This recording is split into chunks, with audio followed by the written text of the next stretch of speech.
Welcome, everybody, to the American Space Museum. I'm Mark Marquette. So glad you're with us to stay curious with a good new friend of our museum, Bob Granath. How you doing, sir? Doing great.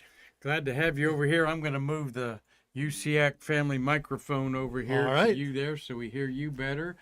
As Bob, as you see on the bottom screen there, a public relations expert. He worked 35 years for these companies and going to do a good history lesson today on one of the one of the real moments that I remember as a kid. Alexi Leonov doing a spacewalk right there over your head, Bob, Oh, is yeah. the artistic. Yeah, there he is. There he is. Yeah, there. Thanks, Marty. There, I should have done that to show Alexi Leonov in an art of what was certainly a dangerous and very lucky to be alive. Both the Yeah. cosmonauts on this.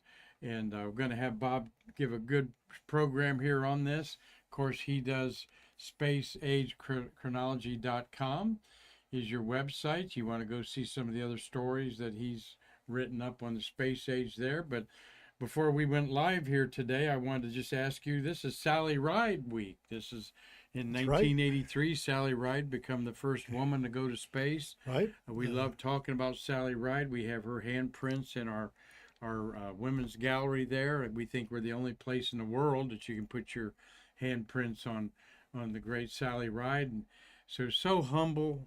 She was really, she would never go anywhere without her crew. You know, everybody wanted her, from Johnny Carson to the president, Right. heap accolades on her, and she said, "I'm not going on without my That's crew," the whole crew goes. Yeah. which was Bob Crippen and four other rookies there. Right. And Sally Ride said something that I love that I'm going to put on the wall of our women's gallery, and that, Bob, is, "You can't be what you can't see." And Right. what an appropriate saying for a woman who knew she was getting the eyes of millions of young Right. women around our great country and around the world to be the first American woman to go to space. So, And an example of that is before Sally Ride flew on STS-7, she spoke at MIT. One of the students there was Katie Coleman, who oh, was studying to be a scientist. And when she saw Sally Ride speaking and then had a chance to meet her briefly after the speech, she said, maybe I could be an astronaut. And it's because just what you said, she saw another woman who was a scientist who's become an astronaut, and she thought, well, maybe I could too.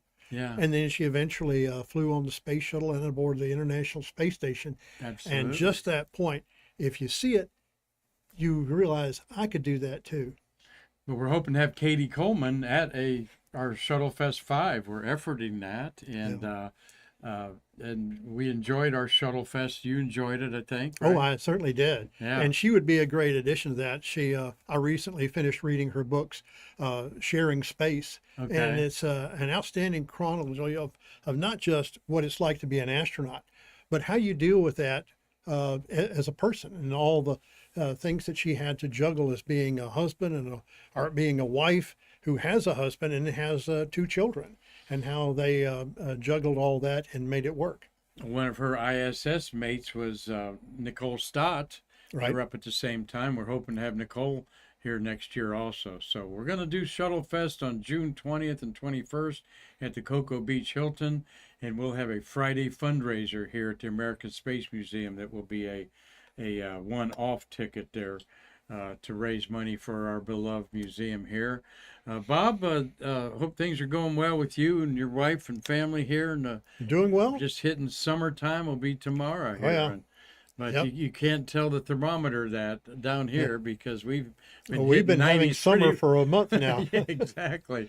And that was funny. We had the full moon of the month of June is the strawberry moon. A lot of Yeah. people know it up there, but we ate our strawberries in April, didn't we? Yeah. In there. So I'm going to turn Bob loose here on really one of the most seminal moments of space history, Voskhod 2. Bob, I'll let you just set it up there with us there. All right. Well, you see in that image, Alexei Leonov walking in space. And in fact, as people began to think about actually sending people into space, first you get people to go into space, fly on a spaceship. But then if you're really going to do any effective work out there, you're going to have to be able to get outside and do something outside of spacecraft. Can that be done? Alexi Leonov on March the 18th, 1965, showed that it could be done. And Leonov is just a fascinating individual. I had a chance to meet him in July of 1990. He and Valery Kubasov, along with Tom Stafford, came to the Kennedy Space Center. It was one of the anniversaries. It was the 15th anniversary of the Apollo-Soyuz mission. Deke Slayton wasn't able to attend. He had a business venture going on, and he was continuing work on that. And Vance Brand, who was the other American on that flight, was training for another space shuttle mission. So they had the other three, and I followed them as they were touring some of the areas at the Kennedy Space Center. And one of the things I noticed about Alexi Leonov is he's very friendly. He wants to go out and meet people. As he was going through some of the work, what's your name? What do you do? Oh, you do very good work. Of course, he had no idea. He was just being very friendly. That afternoon, he spoke to a meeting of the National Space Club in Cocoa Beach. After it was over, he was mingling around in the lobby, talking to the people who were there. I went up, I introduced myself. He says, what is your name? And I told him what my name is. What do you do? I work in public affairs with Lockheed. You tell the stories. You do a good work.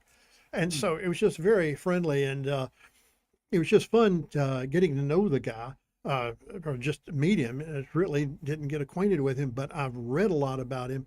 And especially as I read his own comments about being the first person to walk in space. And in fact, when he climbed outside, they announced on Soviet state television that they were going to have coverage of something from the mission going on. And people were tuning in to see what would happen.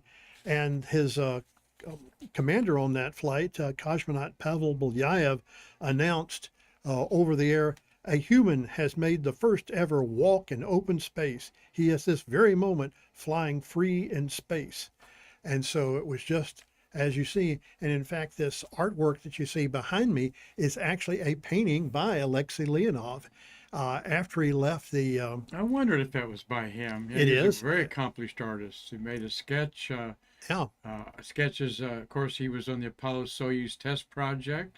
Right. With his buddy shaking hands with Tom Stafford. They become friends for life through the training of that. In fact, the General Stafford, spoke at Alexi's funeral in Red Square.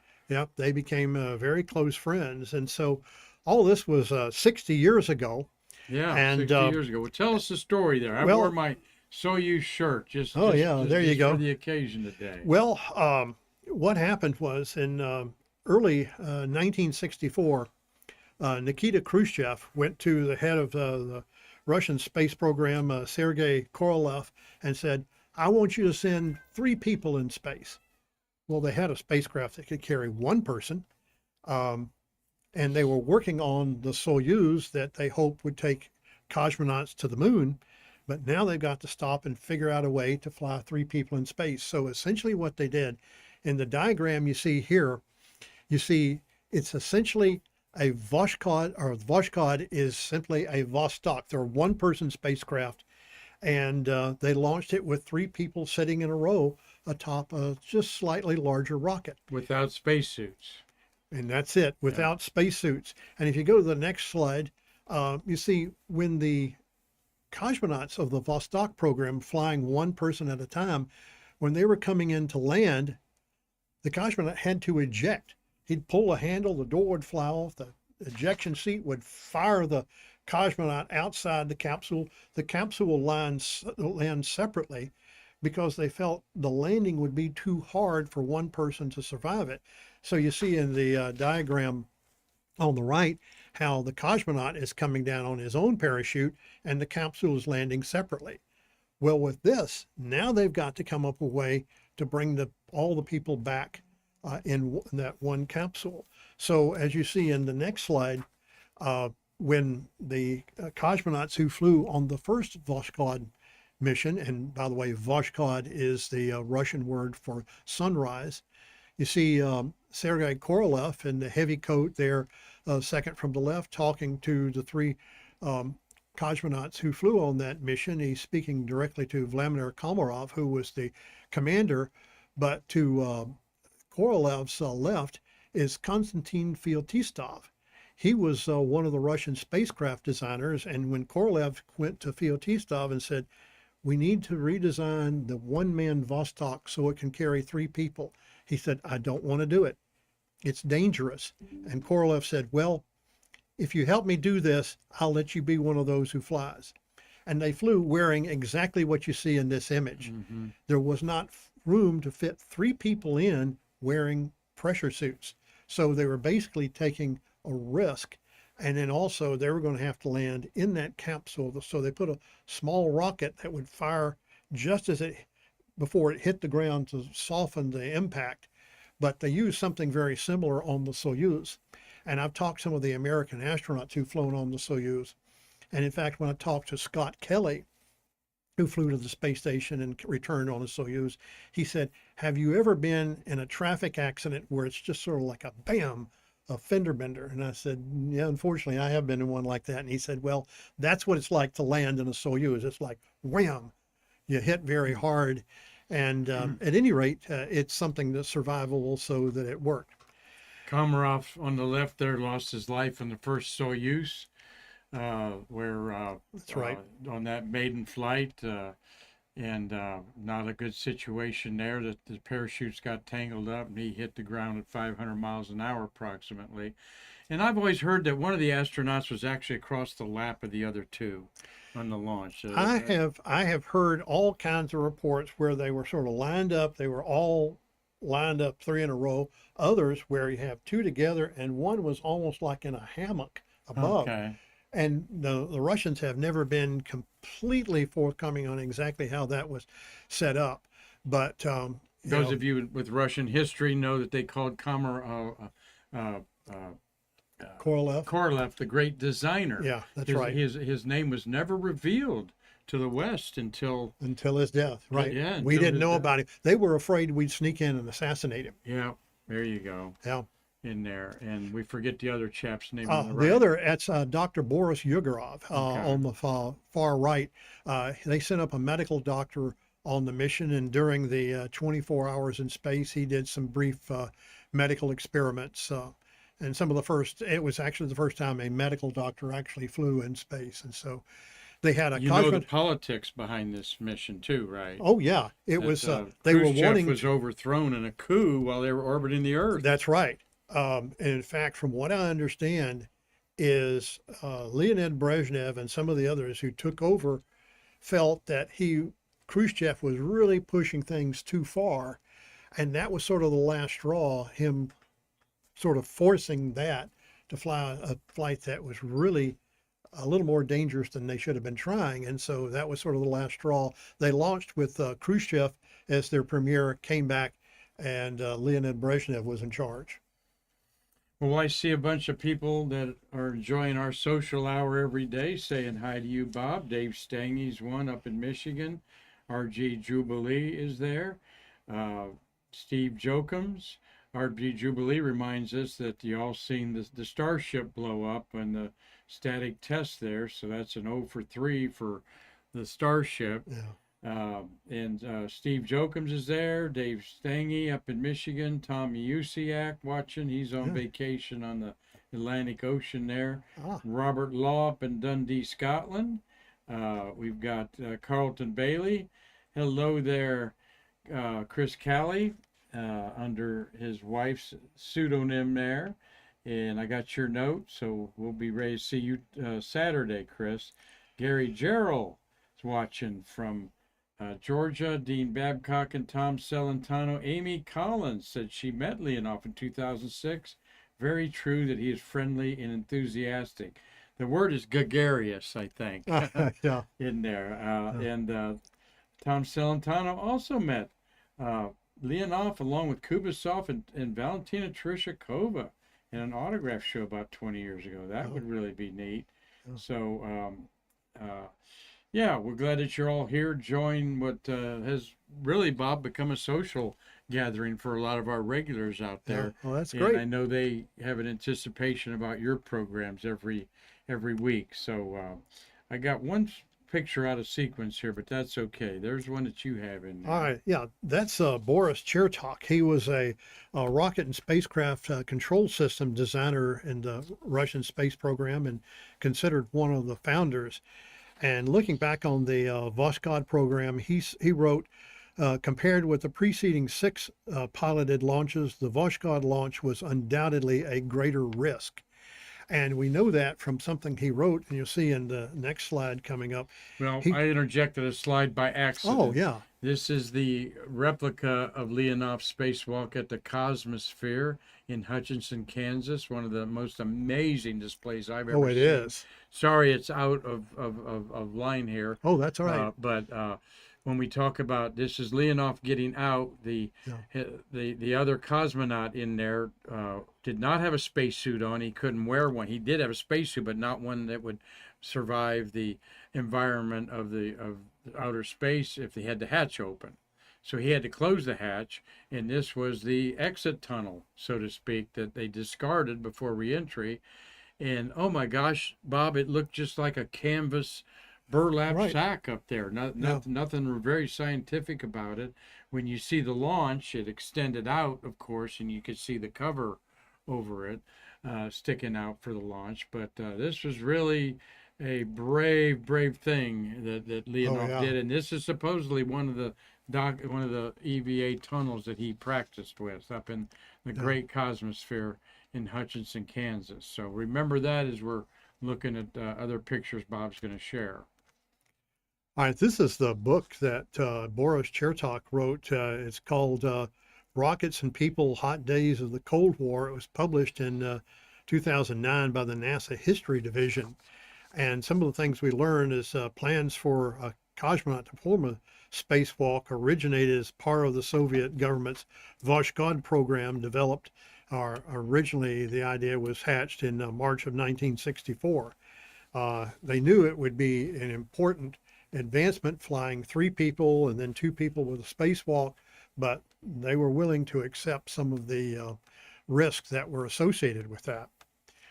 Well, what you can see in this next image is that looking through the entry hatch into Voskhod 2, you can see just how cramped it is. They actually had to sort of pull up their knees so they would both fit in. But this is a view of what it looks like just before they close the hatch, before the launch of Voskhod 2. One of the things Chertok wrote about was the issue with the airlock. And you can see in this image, the airlock is sort of folded up like an accordion and attached next to the exit hatch. The entry hatch where they get in before launch is on the opposite side of the spherical capsule here. And Chertok wrote, the airlock had 2 hatches, one connecting it with the spacecraft descent module and one to exit for the spacewalk. Unlike the Americans' Gemini, the availability of 2 hatches made it possible to maintain the pressure integrity in the descent module during the cosmonauts' egress and return. And of course, the next image that will come up is show what it looked like with the airlock extended, the cosmonaut floating outside. And this, by the way, this artwork is a painting by Alexi Leonov that, in addition to his work as a cosmonaut, he became a very accomplished artist, showing a really good view of what his spacewalk looked like and what his Voskhod spacecraft looked like. He ought to know. Yep. And I love the thin blue line that he keeps Oh, yeah, us all there it alive is. up there. Yep. In there. Well, He's this, waving, actually. He's waving. oh, yeah, he's waving back. There's automatic cameras up there. And Yeah, right on top of the entry to the airlock there, you can see a TV camera. Well, on the next image, you can see how this compares to the first American spacewalk that took place in June of 1965. Ed White opened the hatch and get out. In this case, they just depressurized the capsule. He opened his door and climbed out and floated around for about 20 minutes. Which exposed Jim McDivitt to the environment of space, so he never did get a credit for a inter EVA that is now a thing. But that way he was just like Ed White. He was exposed to the vacuum of outer space, even though he wasn't outside floating around. Mm-hmm. So what happens, and we get to the next slide, you can see how they sort of compare. One has an airlock where you get out and leave the capsule pressurized, the other depressurize the whole thing and open the door and the astronaut climbs out. Well, one of the things the American astronauts did is we put a capsule or something similar to it in one of the airplanes that would go into steep dives. And as it went down a steep dive, you'd become weightless for about 20 or 30 seconds. And so Leonov was able to train for what he would be experiencing. And this image shows the entry to the airlock, and he's floating around outside. And so the training. Good picture. Never seen that one before. Yeah, I've discovered that in some of my research. And that looks very similar to the way the American astronauts would train, although the way we actually performed the spacecraft with just depressurizing the entire capsule was a little bit of a different approach. When I started reading up on the two cosmonauts that were flying on this mission, in this picture on the right is Pavel Belyaev, who was born in 1925 in the Volga region north of Moscow. And he spent his childhood hunting in forests close to home. And this learning how to live in the wilderness is something that would later on serve him well. He flew MiG fighters in the fighter days of World War II, and he was eventually described as one of the Soviets' most gifted pilots. Leonov was born in 1934, so he's 9 years younger than Belyaev, and he spent his childhood in central Siberia, and then he dreamed of becoming an artist. He was very fond of doing sketches and drawings and paintings for people. And in fact, some neighbors would pay him to come into their home and paint murals on their wall or on the door of their ovens or something like that. But he eventually became a fighter pilot and a reconnaissance pilot, serving primarily in East Germany during the Cold War. I see a question there, Marty, from Steve Jokums. Yeah, I just saw that. I'm just trying to figure my head how to Drop my flag. I gotta get my flag out here.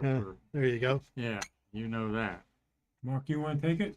Go ahead. Okay, yeah, see how you can pronounce those guys. Okay, so That's why he wants me to take it. Exactly. Okay, Steve is asking, did Chertkov become part of the Kuznetsov design bureau? Yeah, read it. Didn't Cherto become part of the... I believe he did. I don't have a whole lot of detail about his background. What I have read is some of his books that he wrote for the American History Division, giving us a better idea of what the interior of the Soviet space program was back when they were holding everything so close. And so it's been fascinating to read what he says as someone who was actually involved in the Soviet program on the inside and knowing all these things they kept secret, and then sharing that with the West after the fall of the Soviet Union. One of the things that he said was on the day of the launch, it was weather we probably would not have launched in. He said there was low cloud cover, intermittent drizzling rain. The rocket carrying Voskhod 2 lifted off normally and quickly disappeared, leaving behind a perceptible hole in the blanket of clouds. So it was up and away, and you can see the ground looks like it has some snow on it in the background. So the Russians have launched in some weather that they're comfortable with, but I don't know that we would ever be comfortable with the kind of cloud cover that they frequently would launch into. We've heard from lots of astronauts that have been there, including Mike Baker, who was the NASA in charge there, that they don't care about the weather. They're going to get out of it in just a couple miles. You notice the bulge on the side here. That's the hatch, the EVA. That's right. Folded up before launch. Pardon me? Yeah. All right, so we're going wrong way, Peach Fuzz. There we go. Yeah, this next image is a diagram of the Voskhod spacecraft. The one thing that makes it different on the outside is up on the top of the capsule. From this image, looking on the left, it was a secondary retro rocket in case the first one failed. And of course, you can see the extended airlock on this one with Leonov floating outside. On the upper left, because in Leonov's picture here, I was wondering what is that right there? Yeah, it's a backup retro rocket. Okay, for landing. That's on right. there. And there was no Voskhod 3, by the way. They went right to the Soyuz that killed Komarov. Yeah. The airlock, when it was folded up, it was about 2.3 feet in length, and then when it was extended, it extended to about 8.2 feet. One of the things I noticed about Leonov when I met him is I'm 5'10". He probably was about 5'6" or 5'7". He was not a really tall guy. But very shortly after they got into orbit, they were given a go for the spacewalk. On about the third orbit, he was able to climb outside, and we've got 3 different images here, all taken from that video camera that was on the outside. And he wrote a book, and that was published in 2004. It was called Two Sides of the Moon. It was sort of an autobiography by Leonov as well as American astronaut David Scott. And one of the things that I'm impressed about Leonov, essentially being a courageous cosmonaut, a pilot, he's also an artist. He's also very well spoken.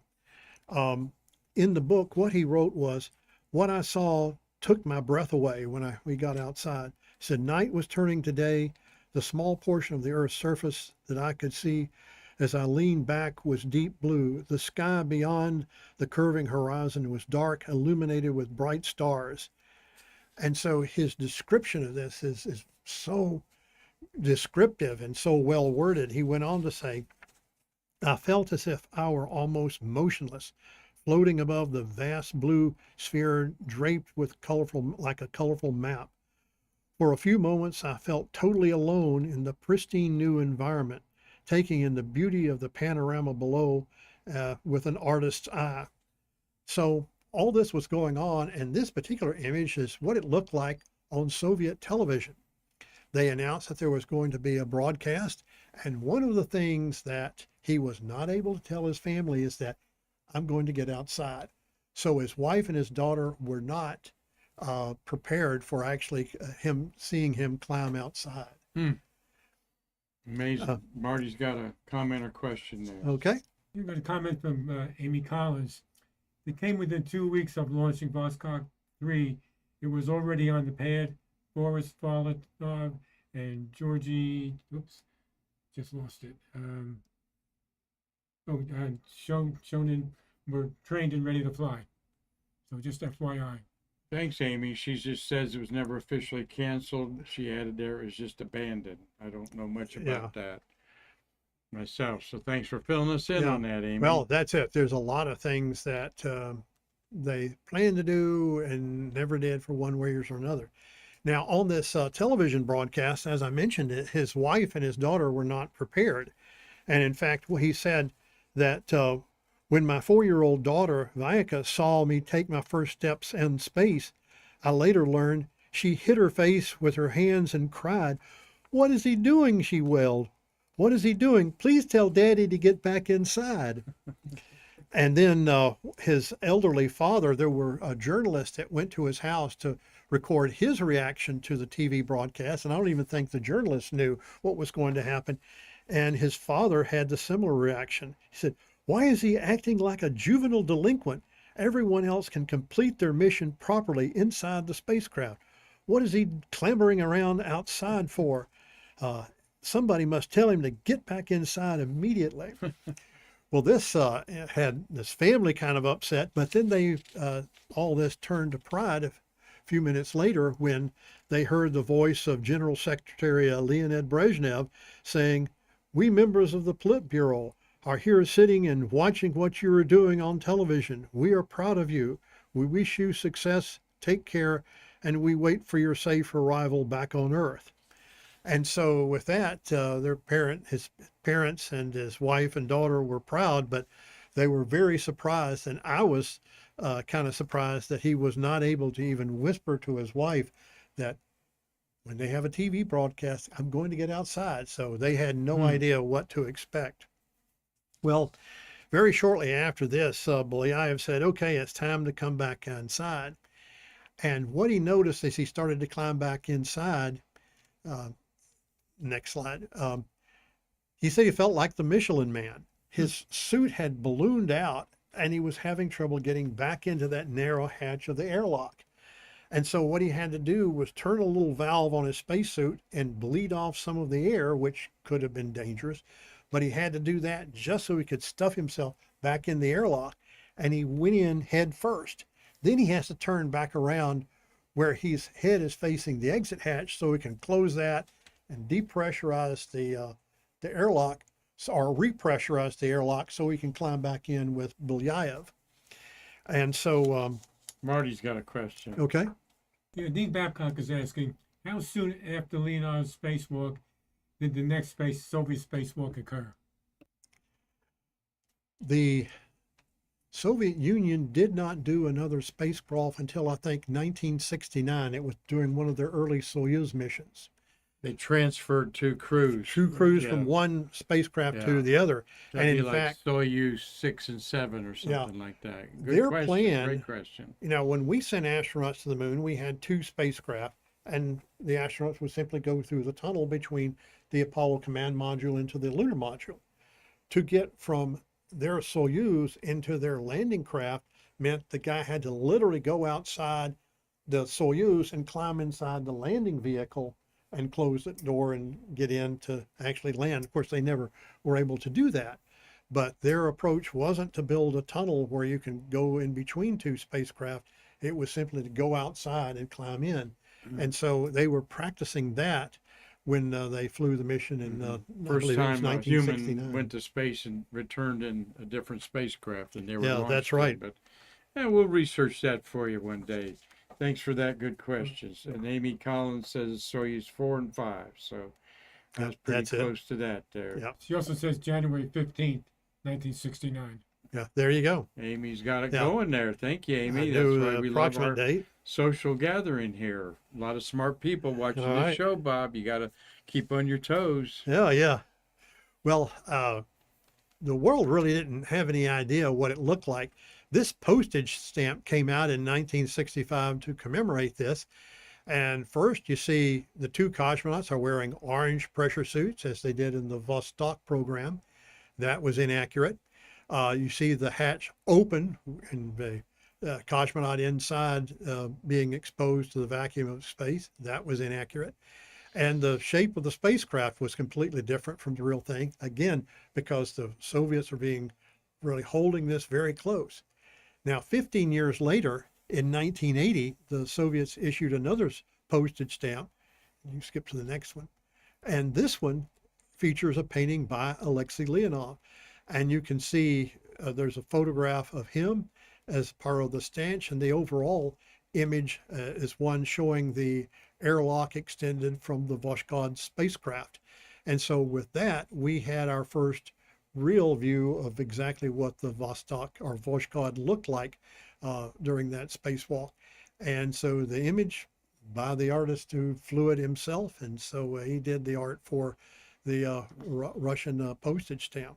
Which was a shame, and part of the communist way was they were not going to reveal things that happened. Had Right. they shared with America how difficult Alexei Leonov's spacewalk was, they may have considered putting a handle outside of the Gemini spacecraft to stabilize Ed White or something like that. Yeah. But complete secrecy and lots of propaganda. Was we did not know that the first 6 cosmonauts separated and did not land, that ejected out and did not land with their Right. capsule, which the Federal International Aviation Association technically would not have given them status as a space flight. John Glenn's the first human to leave and return inside his own spaceship there. Just a little bit of trivia Yeah. there, but they're so secretive, and we learned so much with the Apollo Soyuz test project in 1975. Hence, this came out in 75. Right. Or you Right. said this was 1980. That painting came out in 1980. That's Yeah. correct.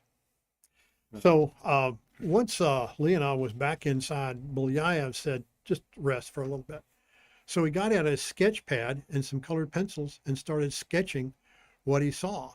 It's a low quality image, but it shows him sketching here.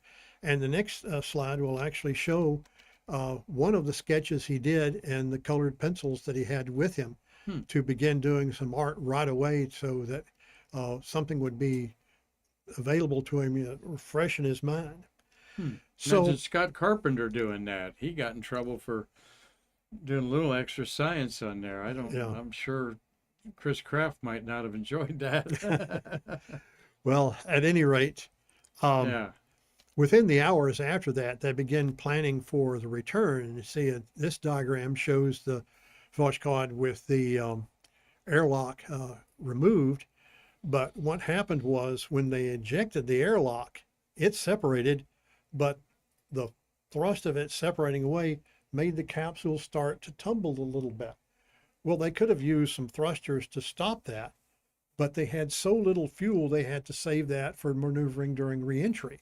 So they just simply had to put up with it tumbling as they slept overnight. And then as they got into the next day, they began planning for the reentry. And after they fired the retro rockets, one orbit late, because the first time the automatic system did not work.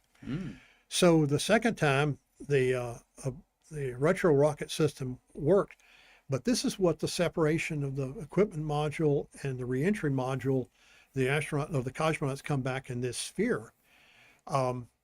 There was something still connecting it. There was a communications cable that did not separate as it should.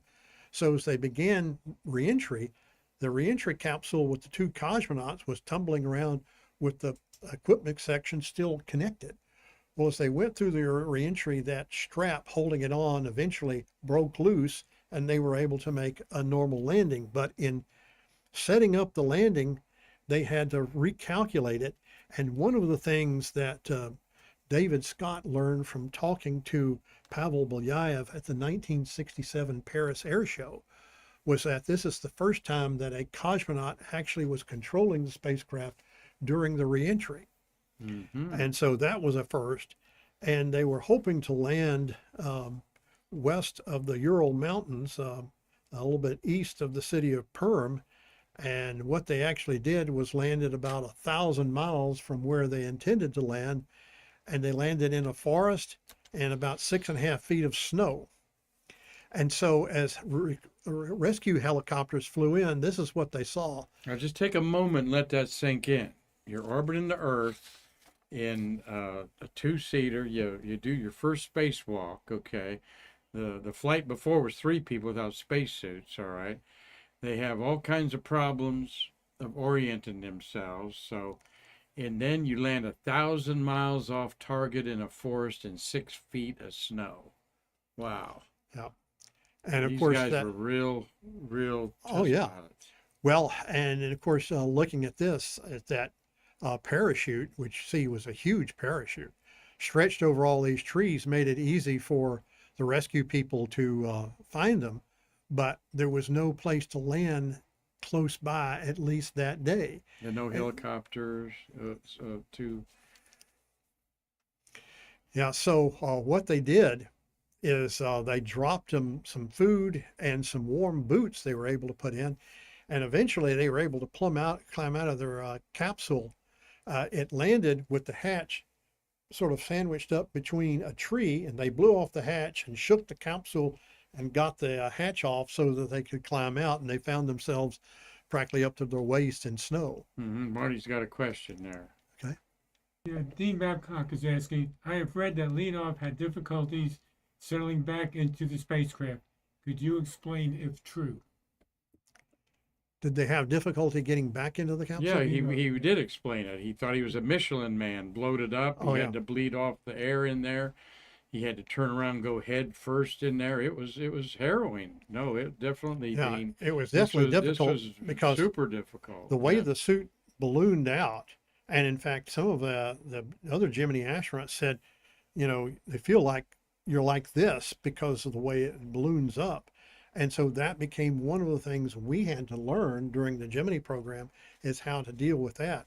And so he let some of the air out so that he could squinch himself in and go in head first. Then once inside, he had to turn around and go head back out so he could reach and pull the hatch down and seal that so Belyaev could repressurize the airlock, and then he gets back in, close the door there.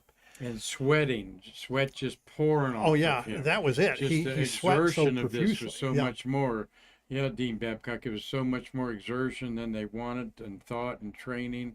They didn't know that it would balloon out like that. And then when he lands, you go to gravity, and Gene Cernan talked about this on his harrowing Gemini 9 mission, where he Right. sweated off like 8 pounds or something crazy. Yeah. All that sweat in gravity goes where? Into your boots, into Right. your shoes. So you're sloshing around in your own sweat. Well, And that's then they what land Leonov in, said. Then they land in sub-zero weather. Yeah. Ugh, Oh yeah, amazing. fierce. Well, this is where the fact that both of them were avid hunters and were used to surviving into the wilderness, it paid off here for them, because they got out, walked around, tried to decide what to do, tried to pull some of the parachute material so they could wrap up in it. And so that didn't work. It was stuck up in the trees. So they took the suits off, and Leonov said he was able to pour all this sweat out of his suit. And then they put the boots on that had been dropped, fur-lined boots that had been dropped by the helicopters. And so they spent the night back inside that capsule, but they said the temperatures dropped to 22 degrees below zero. And so that just had to be harrowing. But then the next day they heard sounds, and there were people who were skiing in to rescue them. Actually, I go to that next slide. Well, also what they heard at night. Oh yeah, were wolves. Yeah. Yeah, they didn't actually have to deal with any wolves that came close to them, but one of the things he pointed out was they did have a gun with them. This is some kind of a triple-barreled pistol, and you could see some of the ammunition that was in it, and so that's what they would have used to ward off the wolves if they had actually been attacked. But he said, fortunately, the wolves stayed away, but they could hear them in the distance. And other animals also, because Oh, yeah. curious about what was going on there. And they dropped them some supplies that made them feel better, but there weren't any heaters or anything like No. that. And this weaponry is the first generation of a weapon that at this very moment on the Soyuz spacecraft, what we're up to, 29 or so, is underneath the commander's seat. Soviets always fly with, and Steve Jokums might know, I think it's a TK, there's some sort of initials and number on it, a combination rifle, pellet gun, and machete is part of this on there. And I've seen it at Tom Stafford's Air and Space Museum in Tom's hometown of Weatherford, Oklahoma. And this was an issue in the early days of going to the docking with the International Space Station. The Soviets always have a weapon under the seat there. Now, they may have not done it in the last few missions, but that was standard protocol because of them landing on land and that they would need to defend for themselves. Yeah. Thank you. TK82. Boy, Amy knows her stuff there. I had the TK right. Okay, you got to give this old man credit there. So, but yes, we'll show that one day. It's quite cool. Yeah, this particular image is taken from a display at a museum in St. Petersburg, Russia, in one of their artillery museums. It's called a triple-barreled pistol. Well, at any rate, at this point, you see when some of the rescue people arrived, they came in on skis. They landed in a helicopter about a mile or a kilometer away, and they came in with food. There were 2 doctors. There was a fellow cosmonaut and a photographer to record all this.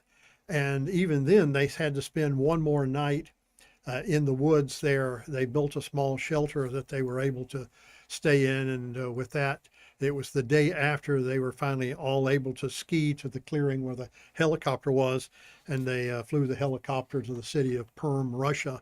Bob, I believe I heard that they couldn't build a fire because they were worried about the wolves even. I don't know why they didn't build a fire. I don't know about that. I'm not sure. In fact, one of the initial reports that they were getting back at the Russian Mission Control Center from the helicopter pilots as they saw one cosmonaut chopping wood and one trying to build a fire. And whether that was just something to make people back home feel better or not, I don't know. But again, there's still all these factoids that continue to creep out of the Russian space program. That's why I enjoy reading Boris Chertov's book, because he's telling all these things that were so held close during the days of the Soviet Union. There's a book I read by a man named Newkirk, and some of you may have read it, and it chronicles encyclopedia-like all of the Soviet missions. Oh yeah, And that's probably where I'm getting most of this off the top information I'm sharing with our watchers today. We're talking with Bob Granath there, public relations man for 35 years in the space program, doing a good piece of space history here that we hope you're all enjoying. Jim McDade's joined us, and he said survival training in a variety of terrain and weather conditions was essential for astronauts and cosmonauts. that's right. And he says he remembers his first time in Greenwich, and I was grateful for my own training. Greenwich, what, Marty? Village. Absolutely part of all of the famous picture of the Mercury astronauts that they made. They made clothing out of the parachute. And a great buddy picture of them making scarves and headdresses out of their stuff to survive in a desert there. So I'm enjoying this a lot, Bob. This is history that you and I grew up with. And that's it. In fact, I wanted to interject here at this time is there was popular science and popular mechanics, and they both would question what the Soviet Union was doing. And I remember they said that Soviets had faked this spacewalk because of some of the pictures looked like studio photos, but then they may have faked the studio photos for propaganda, but then later, 20 years later, we saw the real pictures. And of course, Leonov, certainly confirmed that he did this. So very influential on me here, this mission, because I really didn't believe that they did it. I thought it was faked, because just a couple months before we announced Ed White was going to do it, they always had to be first. In there. So So at any rate, they then this is debriefing taking place on the airplane flying from the city of Perm, Russia, back to the Baikonur Cosmodrome. Right above your head there. Yeah, right there's Alexi. So at any rate, they got back to a hero's welcome. And in fact, one of the things, they were coming back from very cold weather, and it wasn't quite as cold back at Baikonur. But at any rate, next was, okay, what are they going to do next? We know a good bit about what happened with Leonov. I have read some reports that Pavel Belyaev was scheduled to make the first trip of a Russian going to the moon. In the late summer of 1968, the Central Intelligence Agency was reporting back to NASA that it looked like the Soviet Union was getting ready to send a cosmonaut to loop around the moon in a stripped-down Soyuz that didn't have the forward orbital module, and it would be launched on a larger Proton rocket than the bigger one than they usually use. And this mission would not orbit the moon, but would loop around and come back and land in the Indian Ocean. And so with that as a possibility, that's what inspired NASA to take Apollo 8 from a mission that would go halfway to the moon all the way to going to orbit around the moon in December. And the one report that I read said that Belyaev was in this version of a Soyuz called Zond, ready to launch, and there was a problem with the launch vehicle. So they postponed the mission to sort that out. In the meantime, the United States flies Apollo 8. And so there's no reason to fly a propaganda mission around the moon. And so they canceled that mission. And the following summer, or very shortly after that, Pavel Belyaev died After stomach surgery. He had stomach ulcers, and it was complicated. And he was the first person to fly in space and die of natural causes. Hmm. But at any rate, Marty's got a question there Yeah. for you, Bob. okay. We got a comment first from Amy Collins. There were no color photos of the spacewalk. They were all colorized later, which made some suspect they were fake. Now, Dave Stange's question is, just got the book Cold War Space Sleuth, The Untold Story of the Soviet Space Program by Dominic Bellin. Have any of you read it? I'm not familiar with that book. Me neither. But I'll but- look it up, Dave. Another question from Go On at 1202. The Leonov launch wearing the suit. I'm sorry. The Leonov launch wearing the suit he used for the spacewalk. His suit he was wearing at launch, was that the suit he used during the spacewalk?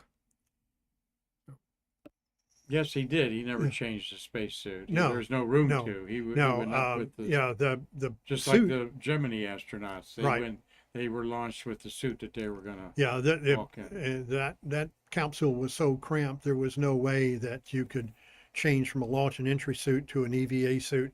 And in fact, we didn't have that until the Soviets eventually got to the point where they had launch and entry suits that they would use, and then different suits for the spacewalks. And we got into that same kind of thing during the space shuttle era. We have launch and entry suits. Once we started wearing, they were orange, and then changed into EVA suits during the mission aboard the space shuttle. So the idea of having a different suit for launch and entry and another one for the spacewalks didn't come around until the space shuttle and the late Soyuz program for the Russians. Right. What then happened with Leonov is he was then assigned to their first mission to a space station. You have the next picture come up, would show. Yeah. I've also read a lot that Leonov then replaced Belyaev as the lead astronaut, cosmonaut training to go to the moon. Well, that's right. He if they had had a lunar landing mission, the astronaut or the cosmonaut who would have landed on the moon would have probably been Alexi Leonov. Yeah. And that's where his training moved to after the Voskhod mission. But then after we beat the Russians to the moon, they decided there was no propaganda value in it. Mhm. They had their N1 counterpart to the Saturn V that they launched 4 times. It blew up 4 times, and that's when they gave up on the idea of sending cosmonauts to the moon. So they turned their attention to the idea of building space stations.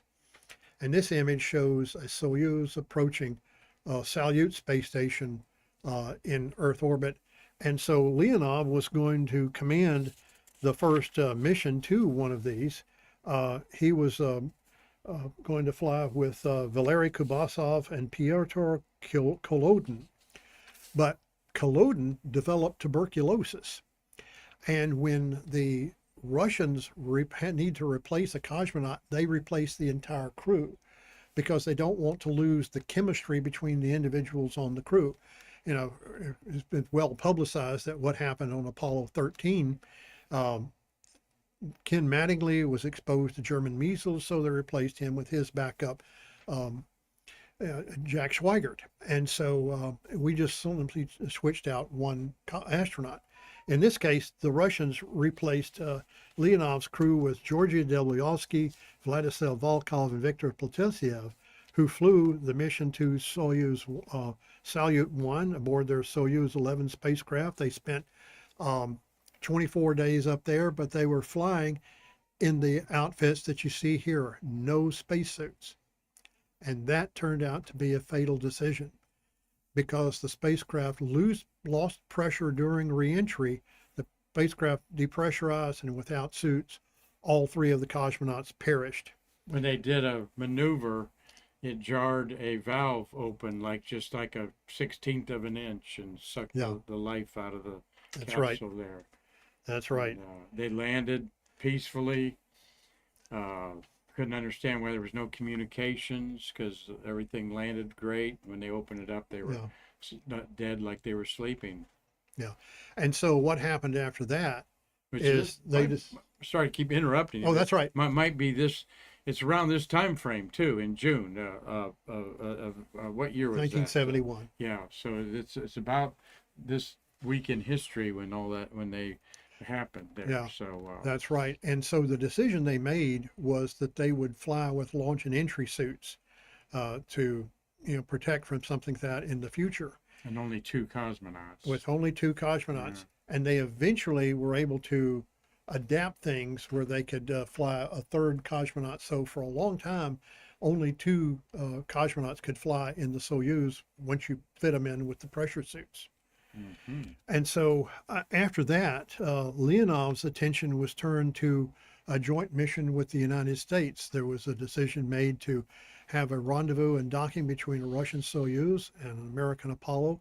And again, this is a painting by Alexi Leonov depicting what the rendezvous would look like. 50 years ago, in about a month, July. That's right.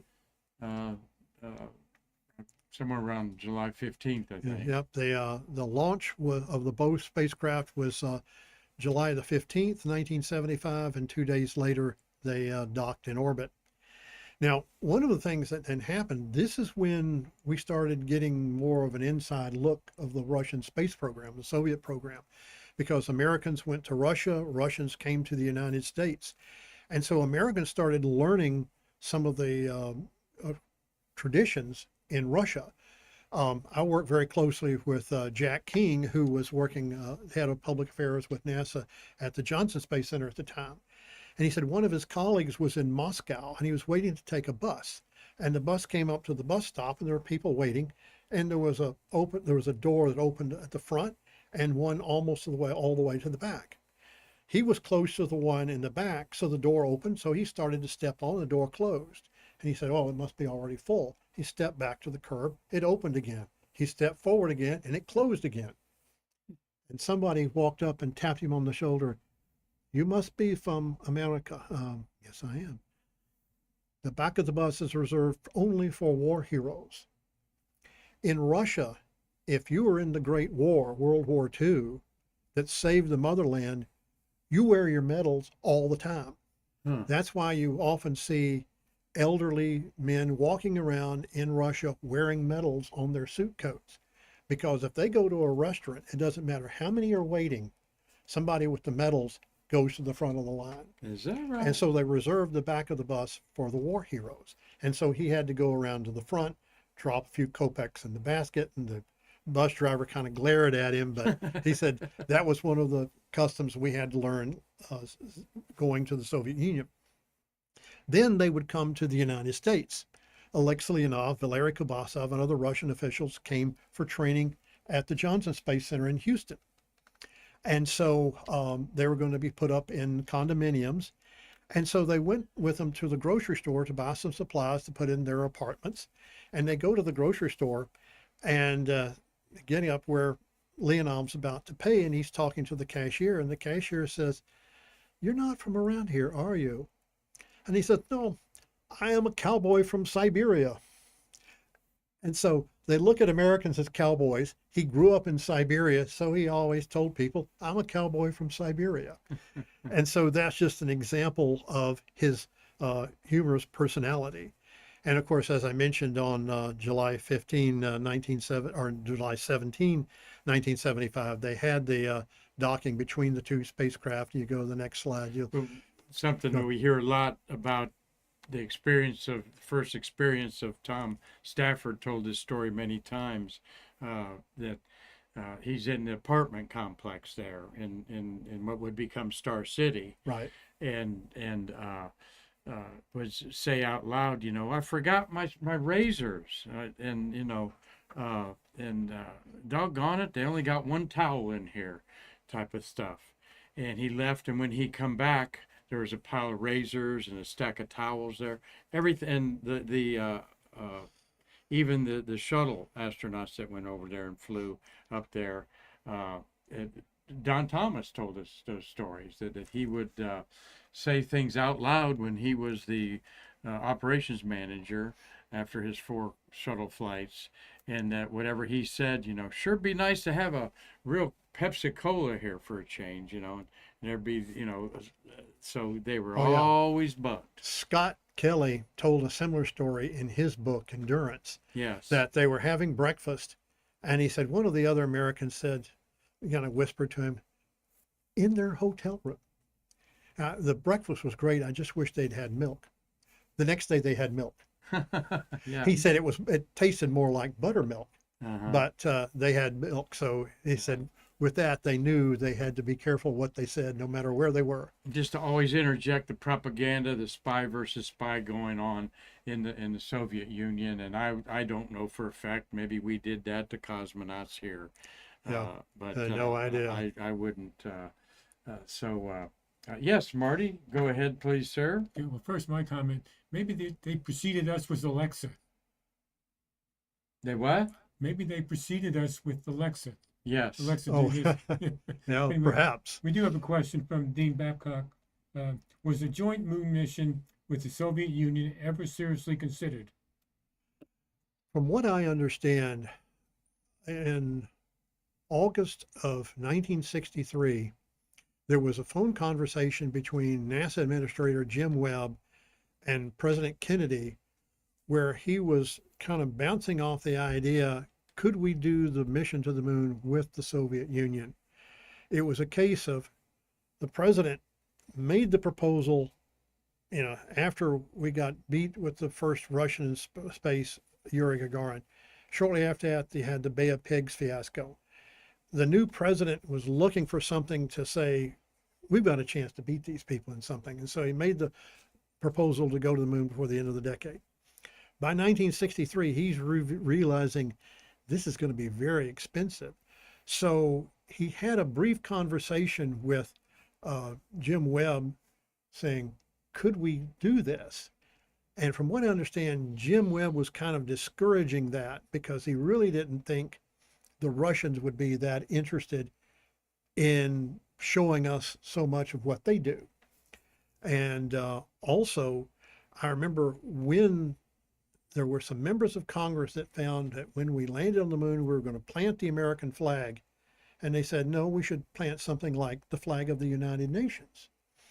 Then other members of Congress said, no, if we don't plant the American flag when we land, we're not going to vote for the funding. So that went away. But only a brief consideration was given in a brief conversation between Kennedy But and I've Webb. seen it in some Kennedy transcripts that he did just toyed with that idea there. Probably a way of a mea culpa for the Bay of Pigs deal there. But, Oh, yeah, again, we grew up with this communist propaganda, and that's what it was. They wanted the first woman, the first everything, and whether no matter how it looked, the first multi-person spaceship didn't go from 1 to 2, it went from 1 to 3. Yeah. Well, one of the things that I remember, and I'm sure you do too, that when we were growing up in the 1950s and early 60s, we were seeing that Soviet Union had an atomic bomb, they had missiles. The idea that the Soviet Union had more missiles than we did was an issue in the 1960 presidential campaign. And we saw Nikita Khrushchev speaking at the United Nations, and he's screaming and sounds like Hitler. And this is only, 12 years or so after World War II. And then when people from the United States and other allied nations speak, he takes off his shoe and he's pounding his shoe on the desk. And he looks like a madman. And you know that this guy is over there and got a finger on the nuclear trigger. This is why we were so afraid over here. Now I read stuff written by people who were born since the fall of the Soviet Union. They refer to that, that was just a Red Scare. Well, it was more than a Red Scare. Nikita Khrushchev was only like 5'3". He was very short. Oh yeah. But yes, and they got rid of him in this coup on Voskhod 1, and he lived in a comfortable situation, but never ever consulted again. Oh yeah. Quite history there, this 1960s USSR USA relationships there. Getting to the end of it here. Glad everybody for your comments there. Again, Bob just showing what an intelligent group of people that spend their social time with us. We are so grateful for that. Tell your friends to like, share, and go to the American Space Museum, where we have over 1,000 other Stay Curious episodes. So, Oh, yeah. uh, Well, one of the great things about that opportunity for the Americans and the Soviets to work together is Tom Stafford was a lieutenant general in the U.S. Air Force at the time of that. Alexei Leonov was a major general in the Soviet Air Force, and they had spent the first half of their career learning how to kill the other guy. Well, once the Apollo-Soyuz mission flew, they became such tight personal friends. Stafford once said, "He's like a brother to me now." We had some wonderful experiences there, traveling in the western part of the Soviet Union and Russia. More recently, I had him come down to Florida, where Stafford was living in retirement. And he said, Leonov brought cosmonaut Vladimir Titov, and we spent 4 days fishing and snorkeling. And so this is a picture of Stafford and Leonov in July of 1990 during the 15th anniversary celebration. but And these are there's two, the handshake. We yeah. skipped over the great handshake in Oh yeah, space there. and then with all that, they became very tight, very close friends, and then of course in retirement, Leonov became more and more of an artist, and some of his paintings were quite large in format, as you'll see in the next slide. That he's working on something that's really a big version of the Voskhod spacecraft as he would have seen it during his spacewalk. Chris Kelly, there's how you should dress as a real artist there. Put the white shirt and tie on there. That's how Oh, you do yeah. it there, brother. But I Obviously also wanted to posed. say that Leon, they were such good friends, and apparently Stafford was very fluent in Russian. He actually gave the eulogy to Leonov at the Red Square in Russian. He said he spoke Oklahomisky in Yeah. there, but Yeah, Stafford called him my colleague and my friend. But as we look back on Leonov, I look at how eloquently he said, "I was simply astounded and spellbound by the picture and the depths of space, its grandeur, the clarity of the colors, and the sharp contrast between the velvety darkness and the blindness radiance of the stars. I felt a sense of vastness and lightness. It was bright and it was good." And so I think that's the way we'll always remember Alexei Leonov. tremendous story. He is one of the premier cosmonauts, Oh, yeah. up there, of course, right behind Yuri Gagarin, who is also maybe training for a moon flight with Lexi here. Would love to have met him. But we want to thank everybody for watching today. Dave Stange. Here, you read off those names. They hear my voice enough there. All right.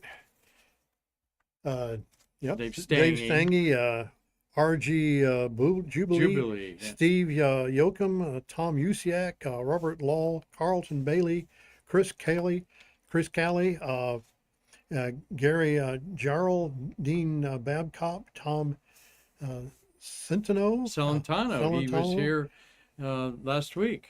Amy Collins, Alina Edkahara, Edkahara, South Jim Africa. McDade, Jim McDade. and go on the. Go on the 1202. Oh, okay. You know what that refers to? Oh, yeah. That's the Apollo 11 Yeah. symbol there. So Yeah. Marty's got a comment there. 1202 alarm. Yeah, before we go with the comment, Mark, we just got somebody signing in by Lucas Colmer. Got this video randomly recommended. Great content. And then Well, thank you, Luca. Yes. Yeah, Thank you very much there. All That's right. you put your likes and love in there. The algorithms go around, and believe you me, we feel this is very important outreach. As I so stated at our board meeting, didn't I, Marty? People keep wanting me to cut it back, and I refuse to cut the daily show back. My appearances can be less by Bob hosting if he would want to a time or two to give me a vacation or so forth. But we we love the content that to share this on a daily basis, because space history happens every day, Bob. Oh yeah. You know, Sally Ride, 1983, orbiting the Earth, doing great things right now on this date in history. Marty, you had something else. Yeah, I have a comment. If I want to go back to cooperation with the Russians, maybe going to the moon. But at that time, and for quite a while, if you read the book The Wrong Stuff, you'll find out that the Russians were way behind us. They beat us in milestones, but did not beat us in technology. And if we had collaborated with the Russians to go to the moon, we probably would have been even later getting to the moon. So we were ahead, and as far as missiles and everything, same thing. They had a parade where they kept showing the same missiles circling around, coming back. Same thing with their fighter jets. So, That's a good point, because when I was writing for NASA, I wrote several history things and I was starting to write something that said, with the rendezvous of Gemini 7 and Gemini 6 in December of 1965 is the point where we caught up with and passed the Russians, because rendezvous is the first space milestone we achieved first. And I was talking to people in the NASA history office. I said, am I making a valid comment here? This is where we passed the Russians. And their view of it was, we passed the Russians with the launch of the first Gemini spacecraft, because that was the first spacecraft capable of maneuvering and changing its orbit, not only changing the altitude of the orbit, but the inclination of that orbit that we did on the Gemini 3 mission. And at that point, when we had a maneuverable spacecraft, they believed that's where we passed the Russians.